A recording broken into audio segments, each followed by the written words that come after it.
क्या dream eleven एक सट्टा कंपनी है? और अगर ये सट्टा कंपनी है तो सरकार इसे बैन क्यों नहीं कर देती? और सुनने में आया है कि इस कंपनी को $8 बिलियन यानी कि लगभग 60,000 करोड़ के वैल्यूएशन पे इन्वेस्टर ने पैसा दिया है। तो आखिर इन्वेस्टर ने इसकी इतनी वैल्यूएशन क्यों लगवाई है और इतना पैसा क्यों दे रहे हैं? आखिर ड्रीम इलेवन पैसा कमाता कैसे है और दिनों दिन इसका प्रॉफिट कैसे बढ़ता जा रहा है और धीरे धीरे बहुत बड़ी कंपनी बनती जा रही है? क्या इन सब के पीछे का राज? क्यों गवर्नमेंट इसे बैन नहीं करती? कंपनी का क्या फ़ायदा और इसमें खेलने वालों का क्या फ़ायदा? तो सबसे पहले जानते हैं कि ड्रीम इलेवन की शुरुआत कैसे हुई थी। तो इसकी शुरुआत होती है 2008 में। हर्ष जैन जो कि इंडियन है और वो यूएस से आए थे, उन्होंने सोचा कि यूएस में तो बहुत सारी फैंटेसी लीग चलती है पर इंडिया में चलती नहीं है, क्यों ना कुछ यहाँ स्टार्ट किया जाए। तो उन्होंने 2008 में लॉन्च तो कर दिया पर कुछ ज़्यादा रिस्पॉन्स नहीं मिला और फिर 2014 तक लगभग 1 मिलियन यूजर हुए, फिर 2016 में 2 मिलियन हुए, लेकिन 2018 आने तक 45 मिलियन यूजर और 2019 में इनके टोटल रेवेन्यू था 2000 करोड़ से भी ज़्यादा। और ये इंडिया के पहले गेमिंग कंपनी है जिनको यूनिकॉर्न का स्टेटस दिया गया है। तो यूनिकॉर्न उसे कहते हैं जिसकी $1 बिलियन की वैल्यूएशन होती है। लेकिन आप सोच रहे होंगे कि इतनी तेज़ी से कैसे? 2008 से शुरू हुई, 2014 तक तो कुछ नहीं किया था, ये 7 साल में कैसा तूफान मचा दिया? तो समझते हैं कि ड्रीम इलेवन का बिजनेस मॉडल है क्या। तो वो आपको अलग अलग कॉन्टेस्ट खिलाते हैं और इसमें बहुत कम लेवल से एंट्री होती है। आप सोचो कि एक कॉन्टेस्ट है लगभग 99 रुपये का, तो ड्रीम इलेवन कहती है कि 99 रुपये देकर आप इसमें एंट्री कर सकते हो और टोटल इस कॉन्टेस्ट में 1 लाख लोग हिस्सा ले सकते हैं। अब आप खुद सोचिए कि 1 लाख लोग हिस्सा ले सकते हैं और 99 रुपये दे सकते हैं, तो टोटल पैसा कितना हुआ? लगभग 1 करोड़ रुपये। अब वो कहते हैं कि इस कॉन्टेस्ट की टोटल प्राइज है 80 लाख रुपये, तो इस 80 लाख को निकाल कर जो 20 लाख रुपये बचते हैं, यही है इनका बिजनेस मॉडल। इस मॉडल की खूबसूरती तो देखो, जीते कोई हारे कोई, इनको कोई फर्क नहीं पड़ता। अब आप कॉन्टेस्ट में हिस्सा लो, चाहे 80 लाख ले जाओ या 8 रुपये ले जाओ, आपकी ये देखे, इनकी नहीं। अब क्या है, ड्रीम इलेवन ने आईपीएल में स्पॉन्सर भी दिया है, 222 करोड़ का खर्च भी किया है। तो हम सोचते हैं कि ड्रीम इलेवन पे आईपीएल टीम बनाकर इस पर खेलना बनता है। लेकिन आप जानते होंगे कि इसमें सिर्फ क्रिकेट ही नहीं आती, इसमें क्रिकेट, वॉलीबॉल, बास्केटबॉल, फुटबॉल और आगे जाके कोई भी चीज़ें आएगी। ये गेमिंग कंपनी है।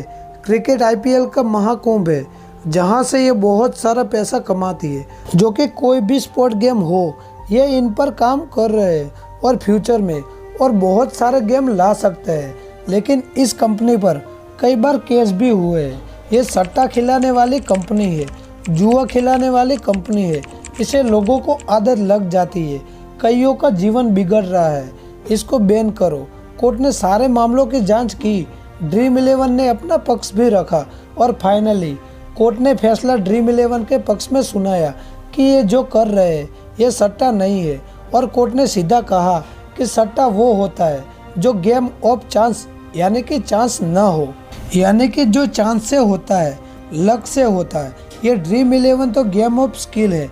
तो अब ये गेम ऑफ स्किल कैसे है? तो जो कि अब टीम बनाते हो कि आज टीम में किसको लूँगा, मैं क्रिस गेल को लूँ या रोहित शर्मा को लूँ, या आज क्रिस गेल खेलेगा कि नहीं खेलेगा, कि क्रिस गेल की मुंबई इंडियंस के खिलाफ परफॉर्मेंस कैसी रही है, सामने वाला बॉलर कैसा है। इन सब चीज़ों के बाद अब जाके इसको सिलेक्ट करते हो। तो ड्रीम इलेवन में आपने पैसा कमाया है तो तुक्के से नहीं कमाया, बल्कि अपना दिमाग लगा के अपने आप की स्किल से कमाया है। ऐसे ये गेम ऑफ स्किल है, ये मुफ्त चांस नहीं है, इसीलिए सट्टा नहीं है। और ऐसे ड्रीम इलेवन को लीगलिटी का दर्जा मिल गया तो हाई कोर्ट ने फैसला दिया था, फिर सुप्रीम कोर्ट पर पिटीशन लगवाई तो सुप्रीम कोर्ट ने भी कहा कि आज ये हाई कोर्ट तो बात सही कह रहा है कि ये चीज़ कम्प्लीटली लीगल है। तो अब जानते हैं कि ये इन्वेस्टर इतना सारा पैसा इस गेमिंग कंपनी को क्यों दे रहे हैं। तो वो इसीलिए पैसा लगा रहे हैं क्योंकि इसके बहुत सारे फीचर है। तो पहला फीचर है हाईली एडिक्टिव, यानी कि इसकी आदत लग जाती है। तो इसकी आदत कैसे लगती है, अब सोचो।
साथ में ही हमारे वीडियो को लाइक करके चैनल को सब्सक्राइब जरूर कीजिए।